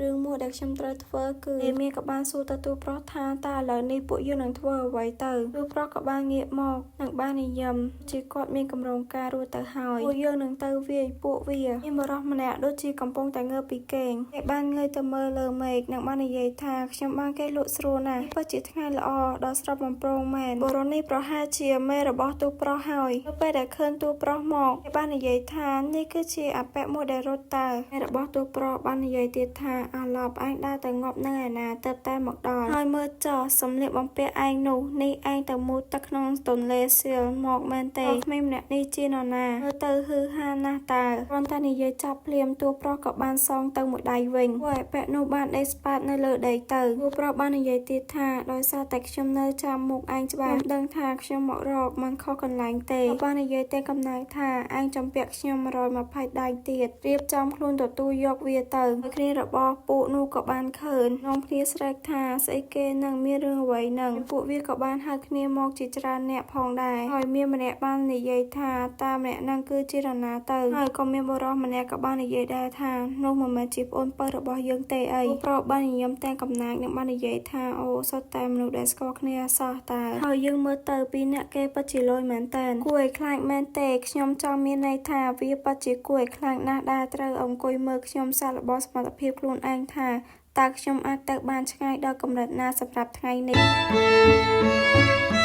មុនទូប្រុសក៏បានវាយមេរបស់គាត់មកពួកគេក៏បានហៅគ្នាមកជាច្រើនអ្នកទាំងអស់នោះទូប្រុសសុទ្ធតែស្គាល់តបមកការប្រយុទ្ធក៏បានចាប់ដើមប្រុសក៏បានវាយត្រូវមកបរិសម្នាក់រួចក៏គាត់បានវាយបរិសម្នាក់ទៀតពួកទាំងអស់នោះមិនអាចតដៃជាមួយនឹងទូប្រុសបានទេទូប្រុសវាយយ៉ាងសប្បាយចិត្តហើយលើបឿនរបស់គាត់ពិតជាលឿនមែនតើក្នុងពេលតែមួយផ្លេតតែប៉ុណ្ណោះគាត់អាចវាយមនុស្សបានជាច្រើនអ្នកមានខុសដូច្នេះបាននិយាយឡើងថាពិតជាអស្ចារ្យមែនតើមានបាននិយាយទៀតថាគេបានរំពាស់កណ្ដាប់ដៃរបស់គេដោយធម្មពលម៉ាណាហើយគេកំពុងតែវាយសម្រុកទៅលើម្នាក់នោះដូចជាកាំភ្លើងយន្តអីចឹងមានឃើញដូច្នេះកាន់តែសប្បាយចិត្តនិងសរសើរថាពិតជាអស្ចារ្យណាស់ប្រុសរបស់យើងនៅពេលដែលឃើញដែលមានសរសើរខ្លួនបែបនេះបាននិយាយឡើងថានេះហើយគេហៅថាខ្លាំងពូកែអស្ចារ្យដែលមានឃើញដូច្នេះហើយគឺកាន់តែសរសើរទៅទូប្រុសទៀតហើយនៅពេលនោះក៏មានបរិសម្នាក់ក៏បានដួលនៅចិត្តដែលមានរបស់យើងដែលមានក៏បាននិយាយឡើងថាកុំតន់កាត់អីណាឲ្យខ្ញុំជួយព្យាបាលអ្នកសិនដែលមានក៏បានបញ្ចេញវេទមន្តព្យាបាលមកនិងបានជួយព្យាបាលទៅបរិសនោះមិនតបបាននិយាយអរគុណចាប់ផងបានត្រូវទូប្រុសយើងចាប់មកវិញអ្នកក្រែខ្ញុំភ្លេចប្រាប់ឈ្មោះទូប្រុសរបស់យើងឈ្មោះ Aster ហើយបើភាពមុនខ្ញុំហៅឈ្មោះច្រឡំអីសូមអភ័យទោសផងណាស្នេហ៍ខ្ញុំនឹងឈប់ហៅថាទូប្រុសហើយខ្ញុំនឹងហៅឈ្មោះ Aster វិញហើយនេះយើងនឹងចូលមកដល់សាច់រឿងរបស់យើងវិញតែ Aster ចាប់បរិសនោះមកវិញរួចក៏បាននិយាយដូចថាតាវាត្រូវបានវាត្រូវប្រមាណដៃទៅហើយរួចមកកន្លងអស់រយៈពេលជាយូរពួកអស់នោះបានត្រូវទូប្រុសយើងវាយ៉ាងទ្រាំខ្លួនដល់ពេលនេះហើយ Aster មិនទាន់បានវាយចប់ទេគាត់វាយតាំងពីនៅមានអាយរហូតដល់ដោះអាវទៅហើយស្ទើរក៏បានវាទៅកាពះគូតបរោះនោះបានសួរថាតើប្រមាណដងទៅហើយរស់នោះក៏បានឆ្លើយថាខ្ញុំភ្លេចបាត់ទៅហើយពេលនោះដេវីតក៏បានរត់មកបាននិយាយថាណែសំឡាញ់ដល់វិញខ្ញុំហើយមែនទេមានក៏បាននិយាយទៀតថាដល់ពេលព្យាបាលហើយដល់ពេលព្យាបាលហើយរស់នោះឃើញដូច្នេះពិតជាភិតភ័យមែនតើបាននិយាយថាឈប់សិនទៅសូមអង្វរហើយយើងងាកមកមើល Aster ហើយនឹងដេមៀនវិញមុខរបស់ពួកគេពិតជាខូខើមែនតើពួកគេម្នាក់វាយនិងម្នាក់ទៀតព្យាបាលទូប្រុសបាននិយាយថារាប់ម្ដងទៀតទៅឯងត្រូវការវាប្រហាយគ្រប់120ដៃនេះគឺជាការសងសឹករបស់ទូប្រុសយើងហើយមានក៏បានបញ្ចេញវេទមន្តឡើងមកបាននិយាយថាដល់ពេលព្យាបាលហើយបរិសនោះវិញបានក៏ក្នុងចិត្តថាឈប់ភ្លាមទៅពួកបិសាចអស់នេះបានក៏ក្នុងចិត្តឡើងថាខ្ញុំសូម្បីតែរាប់លេខពីខ្ទង់មិនទាំងតែចេះផងពេលយប់ក៏បានមកដល់ហើយយើងបានឃើញថាពួកដែល Aster វាយទាំងអស់នោះត្រូវបានឆោតតម្រៀបជួរយ៉ាងល្អហើយពួកគេដូចជាស្ដាប់បញ្ជារបស់ទូប្រុសណាទូប្រុសបាននិយាយឡើងសម្រាប់ថ្ងៃនេះប៉ុណ្ណឹងបានហើយពួកគេបានឆ្លើយទាំងគោរពថាបាទមេ Aster បាននិយាយឡើងថាស្មារតីល្អណាស់ខ្ញុំមានមោទនភាពចំពោះឯងនឹង Aster ហើយនឹងតែមានចាក់ចែងបាននិយាយថាលើកក្រោយចាំមកលេងជាមួយគ្នាទៀតណាទូប្រុសបានកាត់ក្នុងចិត្តឡើងថាខ្ញុំត្រូវរងការវាយប្រហារជាង100ដៃក្នុងម្នាក់សរុបទៅគឺជាង2000ដៃឯណោះវាលើសពីអ្វីដែលខ្ញុំបានរំពឹងទុកទៅទៀតដូច្នេះខ្ញុំពិតជាមានមោទនភាពចំពោះខ្លួនឯងខ្លាំងណាស់សូម្បីតែសម្រាប់អ្នកជំនាញដោះស្រាយបញ្ហាដែលឆ្លងកាត់សមរភពជោគជាំដូចជាខ្ញុំក៏វាមិនមែនជាកិច្ចការងាយស្រួលនោះដែរហើយនោះមានបរិសម្នាក់បាននិយាយយ៉ាងគួរសមថាសូមអភ័យទោសអ្នកមិនប្រកាន់ទេមែនទេបើពួកយើងចាក់ចែងទៅឥឡូវនេះពួកយើងរងការវាយដំរួចអស់ហើយមេស្ទើរក៏បានឆ្លើយយកប្រងបរិសនោះក៏បាននិយាយឡើងថាម៉ែទីនេះគឺជាផ្ទះរបស់ពួកយើងស្ទើរនិយាយឡើងអូឯងចង់ដេញពួកយើងចេញពីទីនេះមែនទេប្រុសរៀងខឹងបន្តិចនឹងបាននិយាយថាខ្ញុំមិនដឹងថាខ្ញុំអាចយកព្រមតាមនឹងបានឬក៏អត់ទេណានោះនៅពេលដែលឃើញទឹកមុខAster ហើយគាត់ពិតជាភ័យខ្លាចនិយាយឡើងថាពិតជាមិនមែនអញ្ចឹងទេខ្ញុំមិនហ៊ានសុំឲ្យអ្នកធ្វើរឿងបែបហ្នឹងជាដាច់ខាតពួកយើងសុំលាសិនហើយ Aster ឃើញពួកគេកំពុងតែដើរចេញទៅក៏បានស្រែកឲ្យពួកគេឈប់និងបាននិយាយឡើងថារឿងនេះមិនមែនជាផ្នែកមួយនៃផែនការសងសឹករបស់ខ្ញុំទេទៅទូប្រុសយើងក៏មិនអាក្រក់ណាស់ដែរទៅគាត់ក៏បានឲ្យទីកន្លែងនេះទៅពួកគេវិញហើយគាត់ក៏បានបែរខ្លួនដើម្បីចាក់ចេញទៅដំណើរដែលមានរបស់យើងវិញពិតជារស់រាយមែនតើ បានលាទៅពួកគេទៀតផងព្រាមនោះទូប្រុសយើងដូចជាមានអារម្មណ៍ថាមានអ្វីម្យ៉ាងនៅខាងនោះមាននរណាម្នាក់កំពុងតែចូលមកចាត់ស្ទើរបានក្នុងចិត្តឡើងថាគេមកលឿនណាស់ប៉ុន្តែមិនលឺសំឡេងតតែសោះហៀងជើងបែបនេះធ្វើខ្ញុំនឹកឃើញដល់ជំហានជើងរបស់អ្នកដោះស្រាយបញ្ហាមានគេកំពុងលបតាមខ្ញុំពីក្រោយហើយចំណែកអដេមានរបស់យើងដូចជាមិនដឹងរឿងអ្វីទេកំពុងតែលាទៅពួកនោះប្រាប់បានក្នុងចិត្តទៀតថាខ្ញុំខំប្រុងប្រយ័ត្នខ្លាំងណាស់ដែរតើពួកវាចេះតែរកខ្ញុំឃើញតាមរបៀបណាទៅដឹងថាមានអ្នកផ្សេងមកតាមប្រមាណខ្ញុំមុនពេល Blinder មកដល់ទៅវិញសល់ថាមពលម៉ាណាតែប៉ុណ្ណឹងការប្រើប្រាស់វេទមន្តច្បាស់ជាពិបាកខ្លាំងហើយហើយការវាប្រហារដល់ដៃទទេក៏មិនបានធូរស្រាលជាងគ្នាប្រមាណដែរហាលភាពបែបនេះពិតជាអាក្រក់ណាស់ប៉ុន្តែតើខ្ញុំជាអ្នកណាទៅសូម្បីតែការនៅពេលធ្វើជាអ្នកដោះស្រាយបញ្ហាក៏ខ្ញុំមិនដែរមានថាមពលម៉ាណាច្រើនបែបនេះដែររឿងបែបនេះវាគ្រាន់តែជាជីវិតប្រចាំថ្ងៃធម្មតាមួយរបស់ខ្ញុំប៉ុណ្ណោះខ្ញុំសាំនឹងវាបាត់ទៅហើយខ្ញុំនឹងប្រមូលផ្ដុំថាមពលម៉ាណាទាំងអស់ដែលខ្ញុំអាចធ្វើបានហើយបង្រួមវាបញ្ចូលគ្នាបន្ទាប់មកគឺបង្រួមវាថែមមួយតង់ទៀតប៉ុណ្ណឹងប្រហែលជាគ្រប់គ្រាន់ហើយរួច Aster បានសម្លឹងទៅកន្លែងដែលគាត់សង្ស័យថាមានមនុស្សនោះបានដំណើរការវេទមន្តរបស់ខ្លួន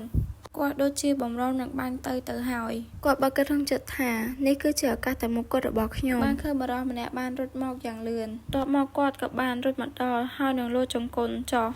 Aster ឃើញរចនាហើយពិតជាឆ្ងល់មែនតើធ្វើឲ្យគាត់លោតសញ្ញាសួរពេញក្បាលទៅហើយបន្ទាប់មកបរិសនោះបាននិយាយឡើងថាអោព្រះជាម្ចាស់អើយមាននៅពេលដែលឃើញបរិសនោះហើយពិតជាភ្ញាក់ផ្អើលបានលាន់មាត់ហៅឈ្មោះបរិសនោះថា Alfredo ខ្ញុំនឹងហៅអ្នកបណ្ដារបស់ដេមៀនថាFedo វិញ Fedo បាននិយាយឡើងថាខ្ញុំដើររកអ្នកសពគ្រប់កន្លែងទាំងអស់ដល់អ្នកបាត់ទៅឯណាពេលផ្ទះដល់កំសត់ម្នាក់នេះបារម្ភពីអ្នករហូតទាល់តែចង់ធ្លាក់ខ្លួនឈឺទៅហើយគាត់មិនត្រឹមតែនិយាយទេព្រមទាំងចាប់ដេមៀនរបស់យើងទៀតដេមៀនឃើញដូច្នេះបានប្រាប់ឲ្យបរិសនោះដោះលែងខ្លួនទៅសាបរិសនោះបានចាប់រឹតដេមៀនខ្លាំងមែនទែន Fedo បាននិយាយឡើងថាខ្ញុំមិនអាចធ្វើបានទេលោកម្ចាស់លុះត្រាតែខ្ញុំនាំលោកម្ចាស់ត្រឡប់ទៅផ្ទះវិញសិនបើមិនអីចឹងទេសុខចិត្តឲ្យលោកម្ចាស់សម្លាប់ខ្ញុំមុនចុះវាមានក៏បានឆ្លើយតបមិនអាចទៅរួចទេចេញទៅឲ្យឆ្ងាយទៅខ្ញុំមិនអាចទៅផ្ទះវិញបានទេពេលដូបាននិយាយអស់លោកម្ចាស់អើយសូមមេត្តាទៅផ្ទះវិញទៅណៃឯ Aster របស់យើងវិញគឺមើលទៅពួកគេទាំងហួសចិត្ត Aster បានកាត់ក្នុងចិត្តថា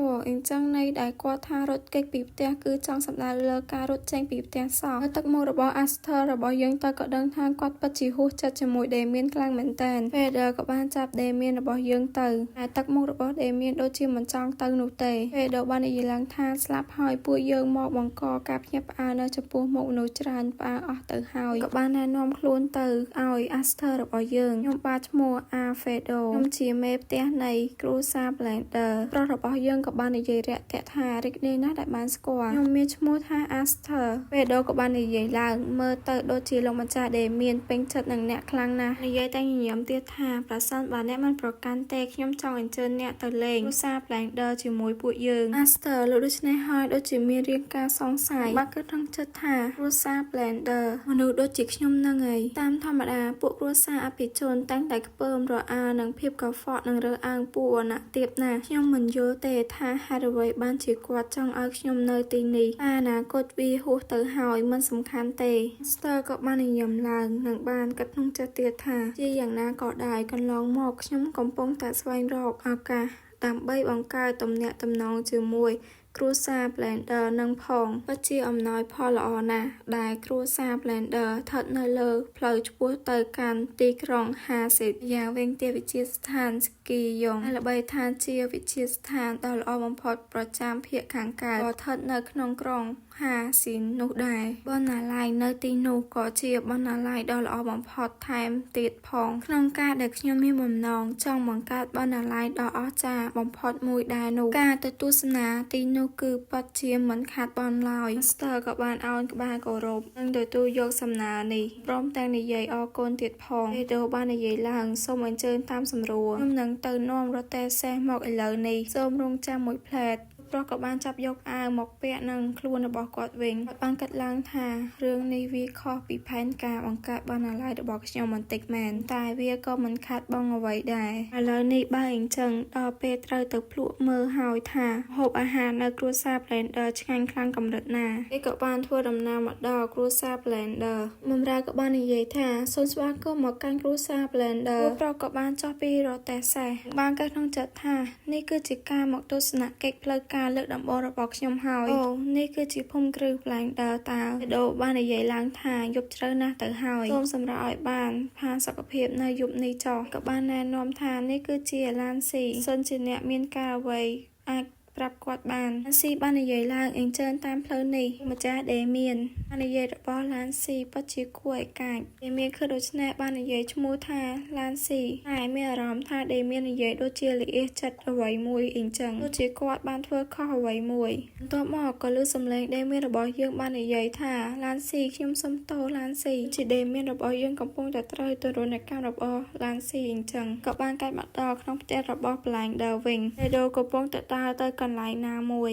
ក៏បានដើរមកដល់មុខបន្ទប់នឹងគួរទ្វារអ្នកខាងក្នុងក៏បាននិយាយថាចូលមកេដូក៏បានអោនគោរពទៅនារីម្នាក់នោះ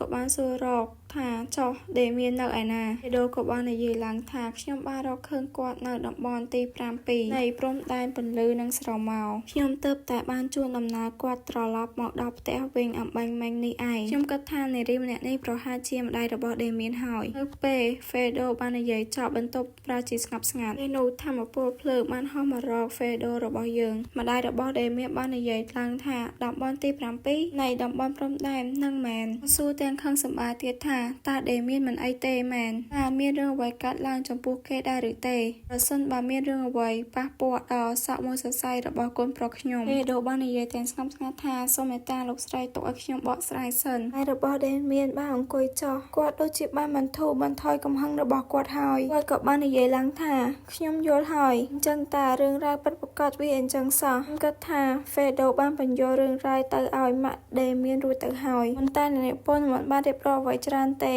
មិនបានប្រាប់ថាហ្វេដូបានបញ្យល់អ្វីខ្លះនោះទេចឹងយើងក៏ដឹងដូចគ្នាយើងដឹងត្រឹមតែហ្វេដូបានបញ្យល់រឿងរ៉ាវទៅឲ្យម៉ាក់ដេមៀនរួចទៅហើយម៉ាក់ដេមៀនបាននិយាយឡើងទៀតថាខ្ញុំពិតជាសប្បាយចិត្តណាស់ហ្វេដូបាននិយាយឡើងថាវាពិតជាធ្វើឲ្យខ្ញុំធូរទ្រង់មែនគាត់បានកើតក្នុងចិត្តឡើងថាធូរទ្រង់សម្រាប់ខ្លួនគាត់ផងហើយក៏ជាសំណាងសម្រាប់អ្នកណាដែលហ៊ានមកធ្វើបាបដេមៀននោះដែរកំហឹងរបស់លោកស្រីធ្លាប់ធ្វើឲ្យគាត់ទទួលបានហសនាមថាមេធ្មប់ឈាមកាលពីមុនតើអ្នកណាអាចខាត់គាត់បានទៅហើយគាត់ពិតជាងាយនឹងផ្ទុះកំហឹងខ្លាំងណាស់ឲ្យតែពាក់ព័ន្ធនឹងរឿងកូនប្រុសរបស់គាត់ពិតជាសំណាងល្អណាស់ដែលខ្ញុំបានរកឃើញដេមៀននៅថ្ងៃនេះក៏កាត់មកដល់ពេលឥឡូវវិញម៉ាក់របស់ដេមៀនបាននិយមបានអរគុណទៅដល់ហ្វេដូក៏បានអោនក្បាលទទួលយកការអរគុណនោះបាននិយាយឡើងថាវាគឺជាកាតព្វកិច្ចរបស់ខ្ញុំលោកស្រីតែវាហាក់ដូចជាមានរឿងអ្វីមួយមិនប្រក្រតីរបស់ដេមៀនក៏បានសួរបកទៅវិញថាតើជារឿងអ្វីទៅដូក៏បាននិយាយឡើងមិត្តភ័ក្តិដែលគាត់បានរាប់អាននៅតំបន់ព្រំដែន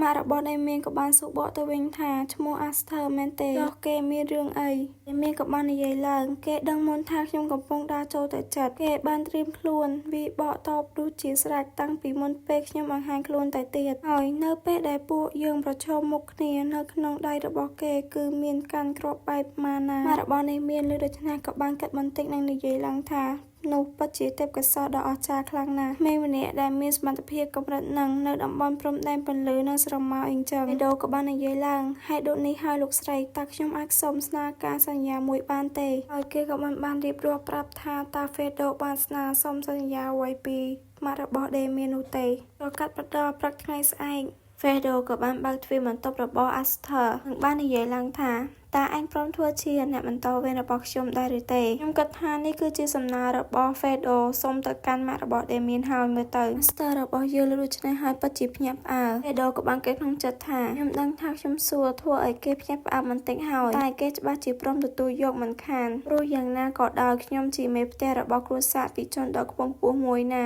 នេះជាឱកាសដ៏ល្អបំផុតក្នុងការបដូរឋានៈរបស់គេពីក្មេងអនាថាគ្មានផ្ទះសម្បែងមកជាមេផ្ទះរបស់ពួកអភិ ជនដែលពោពេញទៅដោយទ្រព្យសម្បត្តិនិងកិត្តិយសនោះទូប្រុសក៏បាននិយាយថាណារុពេលដូលឺដូច្នេះហើយបាត់ភ្នែកធំនិងភ្ញាក់ផ្អើលបានលួចមកនិយាយថាស្អីគេនឹងបន្ទាប់មកគាត់ក៏បានមើលមុខទៅអាស្ទើរបស់យើងព្រោះគាត់នៅភ្ញាក់ផ្អើលនឹងពាក្យសម្ដីអាស្ទើនិយាយអំបញ្ញមិញនេះគាត់ក៏បាននិយាយឡើងថាខ្ញុំប្រហែលជាស្ដាប់ច្រឡំហើយមើលទៅ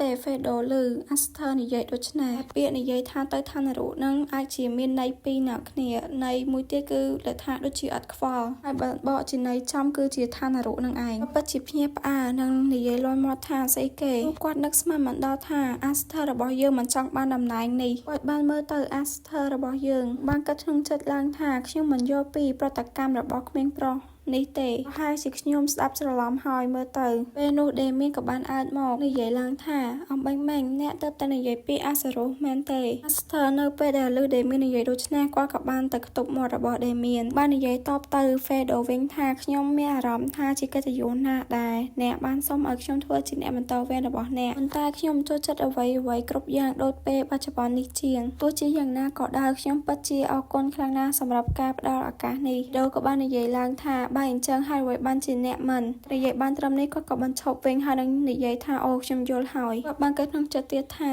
គេបានកើតមកដោយគ្មានប្រាក់មួយរៀលជាប់ខ្លួនចន្លោះព្រំដែននៃពន្លឺនិងស្រមោលប៉ុន្តែគេបានរៀនសូត្រពីធម៌ពលម៉ាណាដោយខ្លួនឯងតាមរយៈទេពកោសល្យដ៏បរិសុទ្ធតែមួយគត់របស់គេស្ទើរបាននិយាយទៅកាន់ដែលមានថាខ្ញុំមិនបាននិយាយពីអាសារុសនោះទេហើយដែលមានរបស់យើងប្រឹងនិយាយថាខ្ញុំគិតថាអ្នកឯងពិតជាបាននិយាយមែនពេដូក៏បានកាត់ទៀតថាមិនចម្លែកទេដែលគេវិតម្លៃខ្លួនឯងខ្ពស់ម្ល៉េះក៏បានកើតនៅក្នុងគ្រួសារធម្មតាម្នាក់ដែរហើយការនោះខ្ញុំក៏បានធ្វើរឹកដូចជាគ្មាននរណាអាចប៉ះពាល់ខ្ញុំបានអញ្ចឹងពេដូក៏បាននិយាយទៅកាន់អាស្ទើថាក្មេងប្រុសពិភពលោកនេះវាធំធេងជាងអ្វីដែលឯងគិតទៅទៀតតើក៏បាននិយាយឡើងថាវាមិនតូចទេហ្វេដូក៏បាននិយាយទៀតថាខ្ញុំប្រកាសណាស់ថាឯងប្រហែលជាគិតថាគ្មានអ្វីអាចមករារាំងឯងបានឡើយហើយឯងថែមទាំងគិតថាខ្លួនឯងអាចគ្រប់គ្រងពិភពលោកនេះបានទៀតផងស្ទើក៏បានឆ្លើយទាំងធម្មតាថាវាមិនពិតទាំងស្រុងនោះទេដូលើដូច្នេះហើយរឿងខឹងបន្តិចដែរបានក៏ចង់ចិត្តថាតាំងស្មារតីឲ្យជាប់ឯងអាចធ្វើវាបានហើយហ្វេដូយើងចង់មកចូលបញ្ចូលអាស្ទើរបស់យើងហើយទៅហើយគាត់ក៏បាននិយាយថាតើអញធ្លាប់ឮរឿងព្រេងនិទានអំពីវិសាចកបលេងនៅក្នុងច្រឡងភ្នំដែរឬទេអោតក្អាកក្អាយនោះហើយជាអ្វីដែលឯងកំពុងតែជួបប្រទះពិតប្រាកដដែរនៅពេលនេះច្រកកោតដែរនៅក្នុងច្រឡងភ្នំតូចមួយឯងមិនដឹងទាល់តែសោះថាមានអ្វីខ្លះនៅខាងក្នុងនោះតើបាននិយាយទាំងធម្មតាថាខ្ញុំដូចជាសត្វវាយវើជាងវិសាចកបលេងតើពេលនោះហ្វេដូក៏បានអុកជើងទៅនឹងថ្មធ្វើឲ្យថ្មនៅទីនោះបែកក៏បាននិយាយទៀតថាក្មេងប្រុសអើយឯងពិតជាក្មេងខ្ចីពេកហើយគាត់ដូចជាបានបញ្ចេញធម្មពលចេញពីរាងកាយរបស់គាត់បាននិយាយថាខ្ញុំនឹងមករៀងឯងដោយខ្លួនឯងដោយផ្ទាល់ដៃតែម្ដងហើយនឹងបានរៀនសូត្រថាតើពិភពលោកនេះវាធំធេងនិងគួរឲ្យភ័យខ្លាចកំណត់ណាពិតប្រាកដទៅរួចមកគេក៏កាត់មកដល់កន្លែងមួយគឺបានឃើញអាស្ទើនិងហ្វេដូក៏បានដើរចូលទៅបន្ទប់មួយទីនោះក៏មានក្មេងៗផងដែរក្មេងៗទាំងអស់នោះនៅពេលដែលឃើញហ្វេដូដើរចូលមកគេបានតម្រង់ជួរយ៉ាងស្អាតបាននិយាយសួស្ដីទៅហ្វេដូក៏បានងាកមកបន្តិចបាននិយាយឡើងថាតែងគិតយ៉ាងណាដែរក្មេងប្រុសពួកគេទាំងអស់គ្នាមានអាយុប្រហាក់ប្រហែលនឹងឯងដែរតែទេពកោសល្យរបស់ពួកគេត្រូវបានទទួលស្គាល់ដោយត្រកូល Blender តើឯងមើលឃើញទេថាពួកគេអស្ចារ្យប៉ុណ្ណាប្រកបបានគិតក្នុងចិត្តខ្ញុំត្រូវតែទទួលស្គាល់ហើយត្រកូល Blender ពិតជាគួរឲ្យស្ងើចសរសើរមែនពួកគេទទួលបានការហ្វឹកហាត់យ៉ាងល្អគួរឲ្យភ្ញាក់ផ្អើលសម្រាប់វ័យរបស់ពួកគេធម៌ពលរបស់ពួកគេបានជះពេញបន្ទប់ដោយអំណាចប្រកបបានញញឹមឡើងនឹងគិតក្នុងចិត្តថាប៉ុន្តែមើលតាមកែវភ្នែករបស់ពួកគេទៅពួកគេច្បាស់ជាពួកបិសាចកបលេនក៏បាននិយាយសម្ដៅលើនោះហើយតើក៏បាននិយាយឡើងថាខ្ញុំយល់ពីអ្វីដែលអ្នកចង់និយាយហើយដូលឺដូច្នេះពិតជាសប្បាយចិត្តមែនទែនគាត់ក៏បាននិយាយឡើងថាបើអញ្ចឹងតើអ្នកព្រមទទួលការផ្ដល់ជូនរបស់ខ្ញុំទេតាមកំឡុងរបស់ខ្ញុំទៅហើយឯងនឹងអាចលេចធ្លោដូចក្មេងៗទាំងនេះមិនខានតាមពិតទៅឯងមានទេពកោសល្យអាចលេចធ្លោជាងពួកគេទាំងអស់គ្នាទៅទៀតតើក៏បានតបតាមពិតទៅខ្ញុំមិនសូវចូលចិត្តពន្លឺប្រមាណទេដូក៏បានសួរតបទៅវិញថា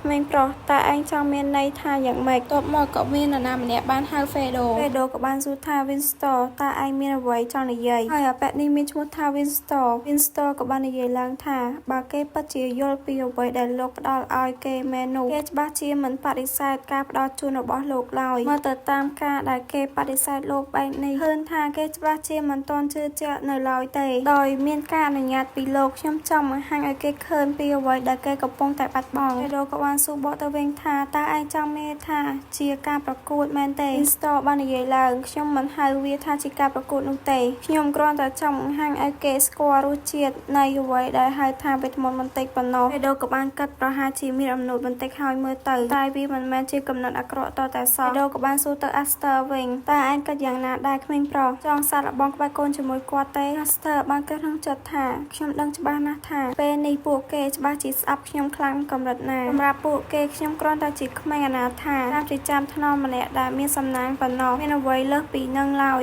Aster ក៏បាននិយាយឡើងតើខ្ញុំអាចជ្រើសរើសគូប្រកួតដោយខ្លួនឯងបានទេលោកក៏បានយល់ព្រមថារើសតាមចិត្ត Aster ក៏បានចង្អុលទៅ Winston និយាយថាអ្នកគាត់បានចង្អុលទៅ4នាក់ទៀត Aster បាននិយាយឡើងថាខ្ញុំនឹងប្រយុទ្ធជាមួយពួកគេទាំង5នាក់ក្នុងពេលតែមួយដូននឹងអ្នកដទៃទៀតពិតជាឆ្ងល់មែនតើ Aster បាននិយាយបន្តបើពួកឯងខ្លាចពួកឯងអាចចោះចាញ់ពេលណាក៏បានដែរគាត់ក៏បកដៃឲ្យពួកគេចូលដូរដូច្នេះហើយពិតជាភ្ញាក់ផ្អើលបន្តិចដែរបន្ទាប់មកគាត់សោកយ៉ាងសប្បាយចិត្តនិងគិតក្នុងចិត្តថានេះហើយជាអ្វីដែលខ្ញុំចង់បានគេពិតជាគូប្រកួតដែលស័ក្តិសមនឹងតែងតាំងជាអ្នកបន្តវេនរបស់ខ្ញុំមែនដូរក៏បាននិយាយថាក្មេងប្រុសតើឯងប្រកាសទេថាឯងនឹងមិនដកសម្ដីវិញនោះស្ដាប់តែដូចជាឯងកំពុងតែប្រមាថត្រកូល Blender អញ្ចឹង Star បានឆ្លើយទាំងជឿជាក់ថាខ្ញុំមិនដកសម្ដីដែលខ្ញុំបាននិយាយហើយនោះទេ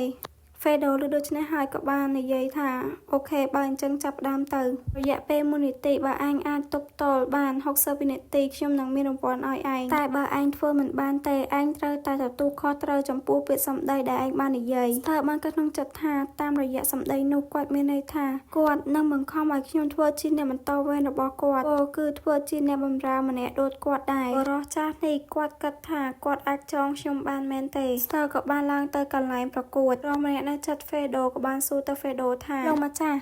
តើបែបនេះវាមិនគ្រោះថ្នាក់ពេកទេដឹង Fedo ក៏បានឆ្លើយតបព្រោះតែបែបហ្នឹងហើយទើបវាមានតម្លៃគួរឲ្យធ្វើនោះគេចាំបាច់ត្រូវតែទទួលការប្រដៅឲ្យដឹងថាគេមិនមែនត្រឹមត្រូវគ្រប់ពេលនោះទេមេនោះក៏បានគិតថាមិនអាចទេភ្នែករបស់គេចាប់ផ្ដើមឡើងបាំងបាត់ទៅហើយតើវាពិតជាមិនអីទេដែលបណ្ដាលឲ្យភ្ញៀវរបស់លោកម្ចាស់ដេមៀនរងរបួសបែបនេះចុះបើវាធ្វើឲ្យប៉ះពាល់ដល់អាជីពជាគ្រូបង្វឹករបស់ខ្ញុំវិញបរិះនេះគឺជាគ្រូបង្វឹកយើងបានឃើញដេមៀននិងឡានស៊ីក៏បានមកមើលការប្រកួតនេះផងដែរគ្រូបង្វឹកក៏បានសួរទៅដេមៀនថាលោកម្ចាស់មិត្តភ័ក្តិរបស់អ្នកកំពុងស្ថិតក្នុងគ្រោះថ្នាក់ពិតប្រាកដមែនហើយសូមជួយនិយាយពន្យល់វែកញែករកខុសត្រូវជាមួយFedoបន្តិចទៅ